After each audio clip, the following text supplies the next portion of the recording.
Hello guys, आज है good Friday, वही दिन जब जीसस क्राइस्ट को सूली पे चढ़ाया गया था।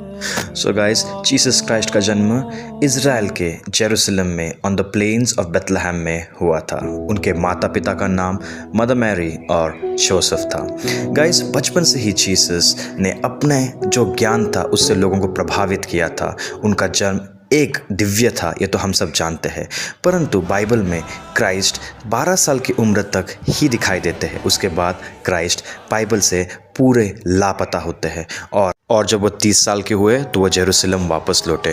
पर यहाँ पे आके उन्होंने देखा कि यहाँ पे जो मंदिर थे उसको एक व्यापार का केंद्र बनाया गया और बहुत सारी गलत चीज़ें हो रही थी। उन्होंने लोगों को इसके बारे में जागरूक किया, लोगों को बताया सही क्या और गलत क्या, और इसी कारण यहाँ के जो जूइश पुजारी थे उनके खिलाफ हो गए। और इनका जो मुख्य पुजारी था जोसेफ बिन कायाफस, उसने पूरा षड्यंत्र रचा था क्राइस्ट को झूठे इल्जामों में फंसाने का, और वही हुआ। क्राइस्ट को वहाँ के गवर्नर थे पोंटियस पायलट, उनके सामने पेश किया गया, परंतु पोंटियस पायलट को इसमें कोई गुनाह नहीं दिखाई दिया, परंतु लोगों के प्रेशर के कारण उनको क्राइस्ट को मृत्युदंड देना पड़ा। पोंटियस पायलट ये जानते थे कि क्राइस्ट बेगुनाह है और उनसे बड़ा पाप हुआ, इसीलिए उन्होंने अपने हाथ भी धो लिए थे।